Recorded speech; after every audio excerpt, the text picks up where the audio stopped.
দেশৰ বাবে সেৱা আগবঢ়াবলৈ গৈ ঘৰলৈ ঘূৰি নাহিল অসমৰ সেনা জোৱান গৌতম ৰাজবংশী।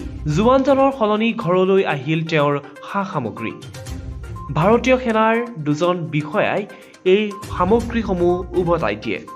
জানিব পৰা মতে ধেমাজিৰ গোগামুখৰ বাসিন্দা গৌতম ৰাজবংশীৰ নামৰ এজন জোৱানৰ লগতে আন 3জন জোৱান লাডাখত সন্ধানহীন হৈ আছিল।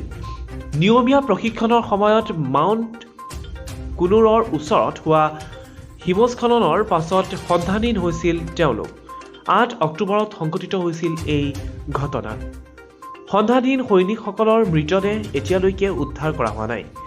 সেনা বিষয়াসকলে বৃহস্পতিবাৰে গোগামুখত থকা তেওঁৰ ঘৰলৈ আহি সকলো সা-সামগ্ৰী উভতাই দিয়ে। এই সামগ্ৰীসমূহৰ ভিতৰত বিভিন্ন নথি-পত্ৰ, কাপোৰ-কানি ইত্যাদি আছিল। উল্লেখযোগ্য যে লাডাখত হৈ থকা তুষাৰপাতৰ বাবে চলিত বৰ্ষত উদ্ধাৰ অভিযান আৰম্ভ কৰিব পৰা নাযাব। এপ্ৰিলত বৰফ গলা আৰম্ভ হোৱাৰ পাছতহে আৰম্ভ হ'ব উদ্ধাৰ অভিযান। এই খবৰৰ পাছতে এতিয়া গৌতমৰ পৰিয়ালৰ লগতে সমগ্ৰ অঞ্চলটোত এক শোকৰ ছাঁ পৰিছে। News desk report, news 24 India.